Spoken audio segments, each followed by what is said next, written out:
നമസ്കാരം. നമസ്തേ.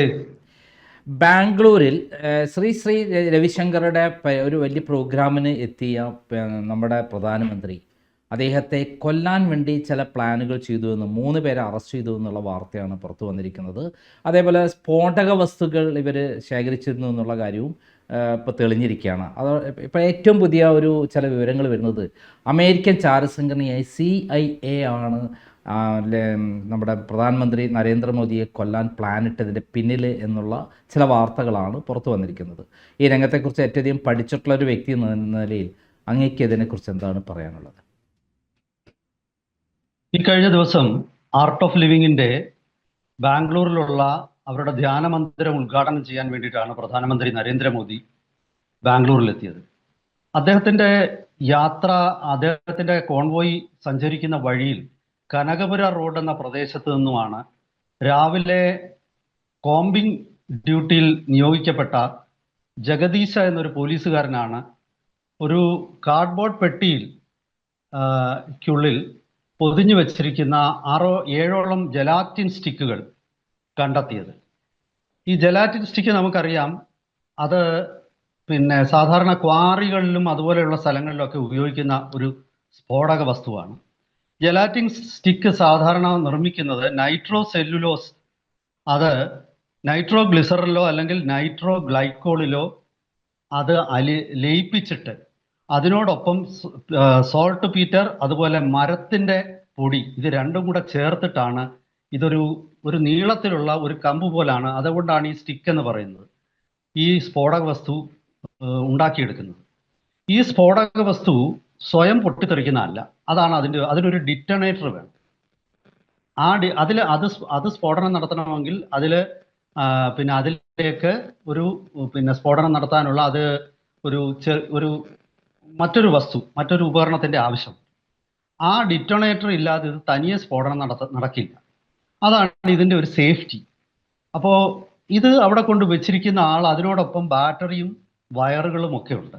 അത് ഡിറ്റണേറ്റർ നിർമ്മിക്കാനുള്ള സാധനങ്ങളാണോ, അതല്ലെങ്കിൽ ഇത് വെറും ഒരു ഭീഷണി മാത്രമാണോ? ഇങ്ങനെ പല സംശയങ്ങളാണ് അന്വേഷണ ഏജൻസികൾ പുറപ്പെടുവിക്കുന്നത്.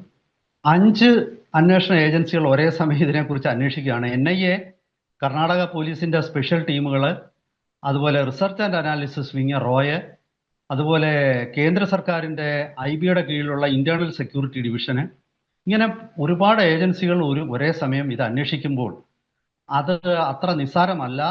അത് സീരിയസ് ആണ്. സീരിയസ് ആയിട്ടുള്ള ഒരു ശ്രമമായിരുന്നു എന്ന് തന്നെ നമുക്ക് കരുതേണ്ടത്. അതാണ് ഒരു ഭാഗം.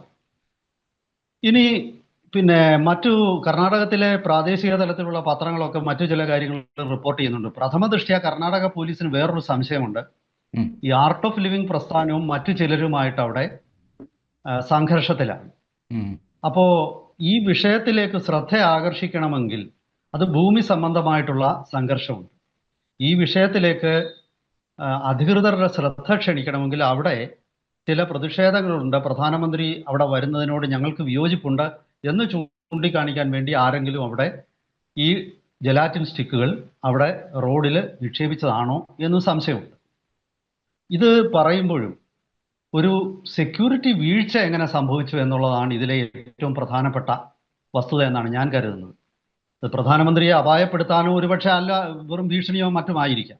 പക്ഷേ തലേ ദിവസം രാത്രി വരെ 7 തവണ ആ റോഡിലും പരിസരത്തും കോമ്പിംഗ് ഓപ്പറേഷൻ നടത്തി.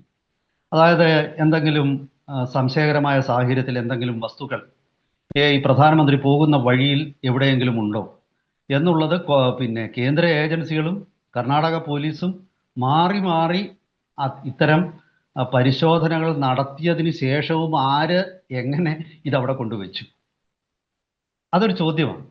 വെളുപ്പിന് എനിക്ക് തോന്നുന്നു ഇത് കണ്ടുപിടിച്ചത് ഏതാണ്ട് ഒരു 7:40 ഏർലി മോർണിംഗിലാണ്. അപ്പോൾ വഴിനീള പോലീസുണ്ട്, ഈ സ്ഥലത്തെല്ലാം തന്നെ സെക്യൂരിറ്റി ക്യാമറകളുണ്ട്. ഇതൊക്കെ ഉള്ളപ്പോൾ തന്നെ ഇവിടെ ഒരു സ്ഫോടക വസ്തു റോഡിന്റെ അരികിൽ, അതായത് റോഡിൽ നിന്ന് വെറും 25 അടി അകലെയാണ്, ഒരു ഭിത്തിയോട് ചേർന്നിട്ട്. ആ പ്രദേശം അല്പം വിജനമായ പ്രദേശമാണെന്നാണ് വാർത്തകളിൽ കാണുന്നത്. പ്രധാനമന്ത്രി 2 പരിപാടികളാണെന്ന് പങ്കെടുത്തത്. ആദ്യം അദ്ദേഹം ഹിന്ദുസ്ഥാൻ എയറോനോട്ടിക്സ് ലിമിറ്റഡിന്റെ പൊതുമേഖലാ സ്ഥാപനമായ അവിടെ അദ്ദേഹം ഒരു പരിപാടിയിൽ പങ്കെടുത്തതിന് ശേഷമാണ് അവിടെ നിന്നാണ് അദ്ദേഹം ആർട്ട് ഓഫ് ലിവിങ്ങിന്റെ പരിപാടിയിലേക്ക് പോയത്. ഇതിനിടയ്ക്ക് കർണാടക പോലീസിലെ ഒരു ഫോൺ കോൾ കിട്ടി. പ്രധാനമന്ത്രി പങ്കെടുക്കുന്ന പിന്നെ ആർട്ട് ഓഫ് ലിവിങ്ങിന്റെ പരിപാടിയിൽ ബോംബ് സ്ഫോടനം ഉണ്ടാകും എന്ന് പറഞ്ഞൊരു ഫോൺ കോൾ വന്നു. ആ ഫോൺ കോള് പോലീസ് പെട്ടെന്ന് തന്നെ ട്രേസ് ചെയ്ത് ആ ഫോൺ ചെയ്ത ആളിനെ കണ്ടുപിടിച്ചു. അയാൾ സ്ഥിരം ശല്യക്കാരനായ വ്യക്തിയാണെന്നാണ് പോലീസ് പറയുന്നത്.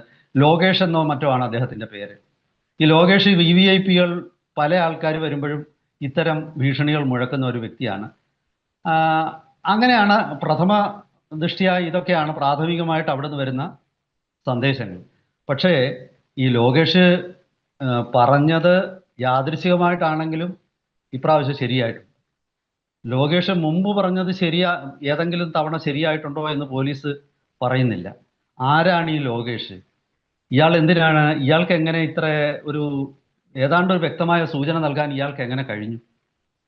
ഈ പ്രധാനമന്ത്രിയുടെ നേർക്ക് ഈ അടുത്ത സമയത്തും ഒരു വധശ്രമം നടന്നിരുന്നു. അതായത് ബീഹാറിലെ ബക്സർ എന്ന സ്ഥലത്ത് സ്വദേശികളായ 3 പേരെ പോലീസ് NIA അറസ്റ്റ് ചെയ്തിരുന്നു. അതിലെ പ്രധാനപ്പെട്ട വ്യക്തി അമാൻ കുമാർ എന്ന് പറയുന്ന ആളാണ്. ഇയാള് CIA-യുമായിട്ട് ബന്ധപ്പെട്ടതായിട്ട് അയാളുടെ ലാപ്ടോപ്പ് പിടിച്ചെടുത്ത പോലീസിന് അയാൾ അയച്ച ഇമെയിലുകളും ഒക്കെ വിശദാംശങ്ങൾ കിട്ടിയിട്ടുണ്ട്. അയാളുടെ വീട്ടുകാർക്കൊന്നും ഇതൊന്നും അറിഞ്ഞുകൂടായിരുന്നു. വെറും സാധാരണ കുടുംബമാണ്.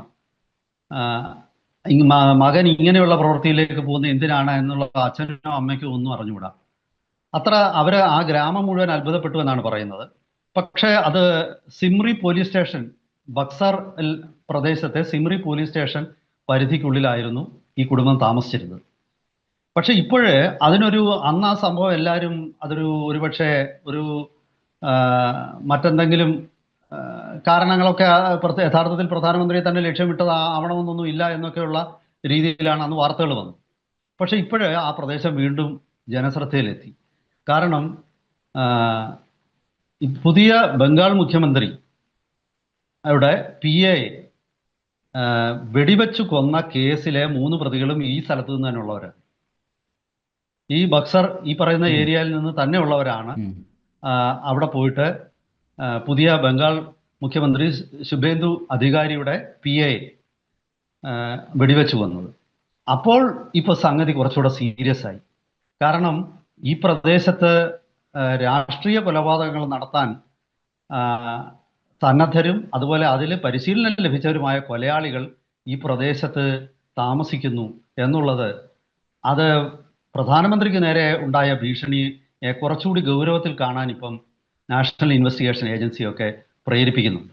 അപ്പോൾ ഇത് തമ്മിൽ ലിങ്ക് ഉണ്ടോ എന്ന് ഒന്നും ഉള്ള വിവരങ്ങൾ പുറത്തു വന്നിട്ടില്ല. പക്ഷേ ഇത് വല്ലാത്ത ദുരൂഹതകൾ സൃഷ്ടിക്കുന്നുണ്ട്. കാരണം ഈ 2 സംഭവങ്ങളും ഒരേ പ്രദേശത്തു നിന്നുള്ള ആൾക്കാരാണ് ചെയ്തത്. ഈ 2 ആൾക്കാർക്ക് തമ്മിൽ ലിങ്ക് ഉണ്ടോ? അതൊക്കെ ഇപ്പോൾ പോലീസ് പുതുതായിട്ട് അന്വേഷിക്കാൻ തുടങ്ങിയിരിക്കുകയാണ്.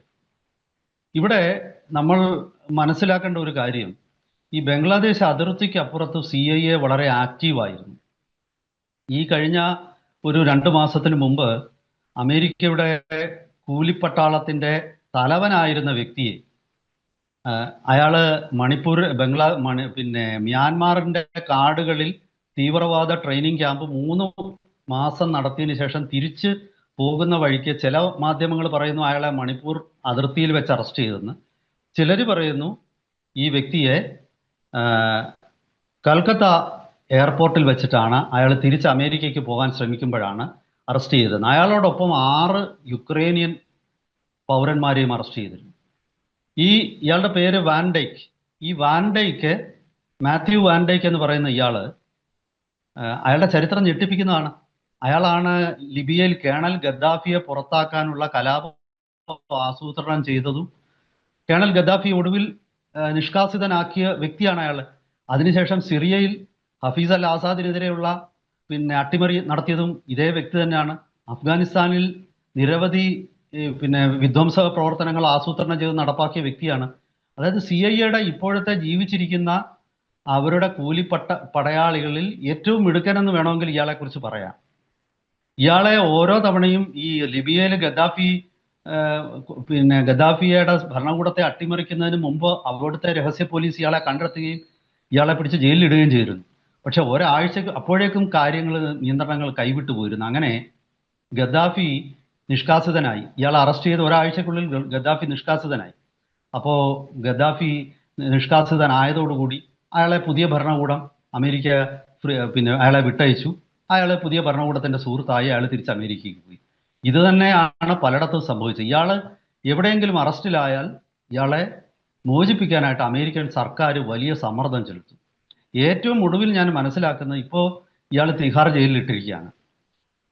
അപ്പോൾ ഇയാൾ എല്ലാത്തരം ആയുധങ്ങളും ഉപയോഗിക്കാൻ പരിശീലനമുള്ള ആളാണ്. എല്ലാത്തരം മാർഷൽ ആർട്സും അറിയാവുന്ന ആളാണ്. വലിയ ബുദ്ധിമാനാണ്. മിലിറ്ററി ഓപ്പറേഷൻസിൽ നേരിട്ട് നയിച്ചിട്ടുള്ള ആളാണ്. ഇങ്ങനെയുള്ള ഈ വ്യക്തിക്ക് ഇപ്പോൾ അയാൾക്ക് എഴുന്നേറ്റ് നിൽക്കാൻ വയ്യ. അയാൾ ശാരീരിക പ്രശ്നങ്ങളുണ്ട്. വീൽ ചെയറിലാണ് തിഹാർ ജയിലിലൂടെ അയാളെ കൊണ്ടുപോകുന്നത്. അതിന്റെ ഫോട്ടോ ഒക്കെ അമേരിക്കൻ മാധ്യമങ്ങൾ, ഗാർഡിയൻ പോലെ ലണ്ടനിൽ നിന്നുള്ള ഏറ്റവും പ്രശസ്തമായ പത്രം ഇയാൾക്ക് ആരോഗ്യ പ്രശ്നമാണ്, അതുകൊണ്ട് ഇയാളെ വിട്ടുകിട്ടണം എന്നൊക്കെയുള്ള വാർത്തകൾ ഇപ്പോൾ പ്രസിദ്ധീകരിച്ചു തുടങ്ങി. ഈ കഴിഞ്ഞ ദിവസമാണ് ആദ്യമായിട്ട് അത്തരം വാർത്തകൾ വന്നത്. അതുകൂടാതെ ഇദ്ദേഹത്തിന്റെ കുടുംബാംഗങ്ങൾ ഇദ്ദേഹത്തിനെ വിട്ടുകിട്ടണമെന്ന് പറഞ്ഞ ഒരു പെറ്റീഷൻ തയ്യാറാക്കിയിട്ട് അമേരിക്കൻ പ്രസിഡന്റിന് കൊടുത്തിരിക്കുകയാണ്, ഇന്ത്യയുടെ മേൽ സമ്മർദ്ദം ചെലുത്താൻ. അതായത് വരും ദിവസങ്ങളിൽ ഇന്ത്യക്ക് മേൽ വലിയ സമ്മർദ്ദമുണ്ടാകും മാത്യു വാൻഡേക്കിനെ തിഹാർ ജയിലിൽ നിന്നും വിട്ടയക്കാനായിട്ട്. അപ്പോൾ അവരുന്നയിക്കുന്ന വാദഗതികളൊക്കെ തന്നെ അയാൾ ഇന്ത്യയിൽ ഒരു വിധ്വംസക പ്രവർത്തനവും നടത്തിയിട്ടില്ല. അയാൾ മ്യാൻമാറിൽ പോയിരുന്നിരിക്കാം. അയാൾ അവിടെ ക്യാമ്പുകൾ നടത്തിയത് ആൾക്കാരെ സുവിശേഷം പറയാനാണ്. ഇങ്ങനെയൊക്കെയുള്ള വ്യാജ ഒരു ഇമേജ് അയാൾക്ക് സൃഷ്ടിക്കുക. അപ്പോൾ അമേരിക്കയുടെ ഒരു പതിവ് തന്ത്രമാണിത്.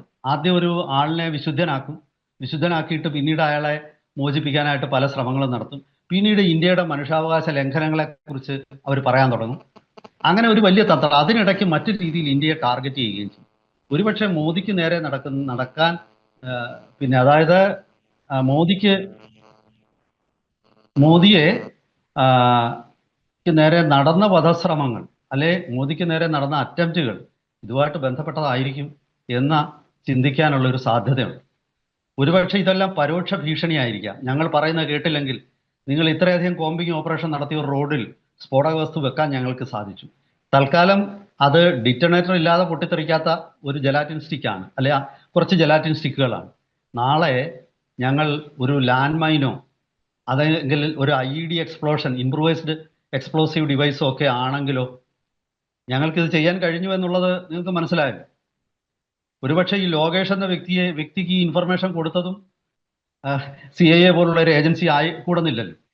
കാരണം തൽക്കാലത്തേക്ക് അവർക്ക് മോഡിയെ കൊല്ലണ്ട. തൽക്കാലത്തേക്ക് ഇത് ഒരു ഭീഷണിയാണ്. എന്തായാലും വരും ദിവസങ്ങളിൽ ഈ 5 അന്വേഷണ ഏജൻസികളോട് ചേർന്ന് അന്വേഷിക്കുമ്പോൾ ഇതിനൊരു റിസൾട്ട് ഉണ്ടാകും എന്ന് തന്നെ നമുക്ക് പ്രതീക്ഷിക്കാം. അതല്ലെങ്കിൽ അത് കേന്ദ്ര ഏജൻസികളുടെ പരാജയമാണ് എന്ന് തന്നെ വിലയിരുത്തേണ്ടി വരും. എന്തായാലും മോദിക്കെതിരെ ഉണ്ടാകുന്ന